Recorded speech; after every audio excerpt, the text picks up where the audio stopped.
আসসালামু আলাইকুম প্রিয় ভাই ও বোনেরা। নবীজি সাল্লাল্লাহু আলাইহি ওয়াসাল্লাম বলেছেন, আফদালুল জিহাদি কালিমাতু আদলিন ইনদা সুলতানিন জাইর। সর্বোত্তম জিহাদ ওই ব্যক্তি করে যে অত্যাচারী শাসকের সামনে সত্য কথা বলে। আজ আমরা ইতিহাসের এক গুরুত্বপূর্ণ মোড়ে দাঁড়িয়ে আছি। সারা দেশ জুড়ে তরুণ প্রজন্ম পথে নেমে গিয়েছে। তাদের উদ্দেশ্য একটি, প্রশাসনের কাছে একটি ন্যায্য দাবি তুলে ধরা। তাদের এই শান্তিপূর্ণ প্রতিবাদ কোনো রাজনৈতিক কর্মকাণ্ড নয়, কেবলমাত্র নাগরিক দায়িত্বের বহিঃপ্রকাশও নয়। তারা যা করছে তা সরাসরি ইবাদত, এবং তা নবীজি সাল্লাল্লাহু আলাইহি ওয়াসাল্লামের বক্তব্য থেকেই সাব্যস্ত। তিনি সাল্লাল্লাহু আলাইহি ওয়াসাল্লাম বলেছেন, যে ব্যক্তি শাসকের সামনে কালিমাতু আদল তুলে ধরে, কালিমা অর্থাৎ কথা এবং আদল অর্থাৎ ন্যায্য, ন্যায়সঙ্গত অর্থাৎ হক কথা, এই হক কথা বলাকে তিনি শুধুমাত্র জিহাদ বলেননি, বরং আফদালুল জিহাদ অর্থাৎ সর্বোত্তম জিহাদ বলেছেন। জুমার দিনে জামাতগুলো যখন রাস্তা পর্যন্ত পৌঁছে যায়, আমরা রাস্তায় সারিবদ্ধ হয়ে দাঁড়িয়ে থাকা মুসল্লিদের ইবাদতকারী হিসেবে চিহ্নিত করি। হজের দিনগুলোতে হাজিরা যখন আরাফাতের ময়দানে ভিড় করে দাঁড়িয়ে থাকে, আমরা তাদেরকেও ইবাদতকারী হিসেবে চিহ্নিত করি।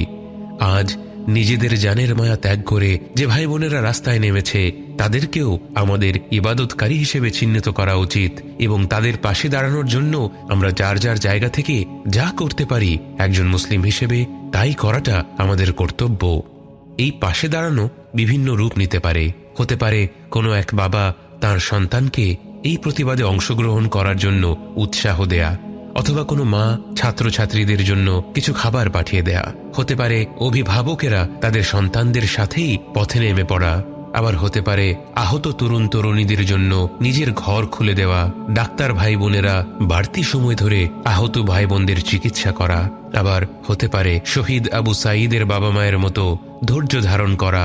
এবং অবশ্যই প্রতিটি মুমিন ব্যক্তির দায়িত্ব গোটা সমাজের জন্য এবং বিশেষ করে রাস্তায় নেমে পড়া ভাই বোনদের জন্য আল্লাহর কাছে একনিষ্ঠভাবে দোয়া করা।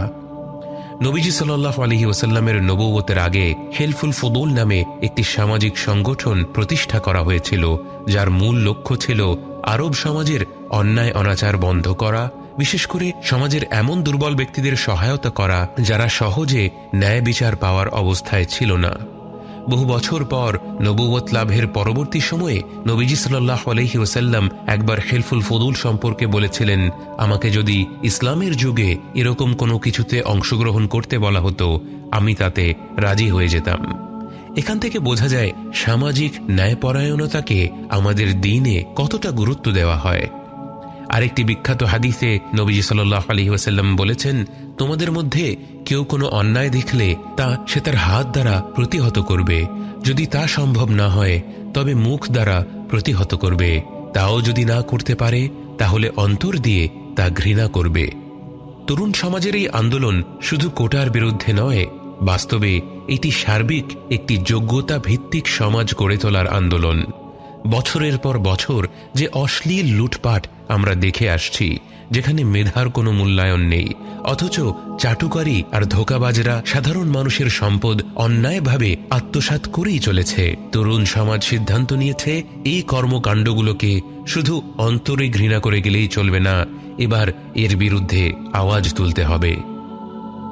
সারা দেশের প্রতিটি অঞ্চলের মুমিন জনগণের দায়িত্ব আজ তাদের পাশে দাঁড়ানো। আমাদের আলেম ওলামাদের উচিত প্রত্যেকে তাদের জায়গা থেকে এ ব্যাপারে নেতৃত্ব দেওয়া। বরং আলেম ওলামাদের আরো বেশি এগিয়ে আসা প্রয়োজন, কারণ যারা দুর্নীতি করছে তারা সবার আগে ইসলাম ধর্মকে ব্যবহার করে ধর্ম ব্যবসা করছে। যে চোর প্রশ্নপত্র ফাঁস করে শত শত কোটি টাকা আত্মসাৎ করে বলে সে যে টাকা চুরি করেছে তা সব আল্লাহর রাস্তায় ব্যয় করেছে, এতে কি ইসলামকে নিয়ে প্রহসন করা হয় না?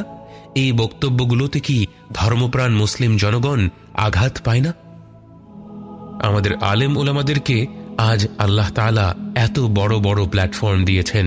ইউটিউব এবং ফেসবুক জুড়ে ওয়াজ মাহফিলের ভিডিওর ছড়াছড়ি। আল্লাহ আপনাদেরকে এই প্ল্যাটফর্ম শুধু ভিউ গোনার জন্য দেননি, বরং এটি আল্লাহর তরফ থেকে একটি আমানত। এর সৎ ব্যবহার করা আমাদের কর্তব্য। দেশের এই ক্রান্তি লগ্নে আমরা কি মাযহাবের ভেদাভেদ নিয়ে পড়ে থাকব, নাকি সকল মুমিন ব্যক্তি এক হয়ে সামাজিক কল্যাণ ও ন্যায়পরায়ণতা প্রতিষ্ঠায় একে অপরকে সহযোগিতা করব। আল্লাহ যেন আমাদের প্রত্যেক তরুণ ভাই বোনদের এই উদ্যোগ কবুল করে নেন এবং আমাদের প্রত্যেককে সক্রিয়ভাবে তাদের পাশে দাঁড়ানোর তৌফিক দান করেন।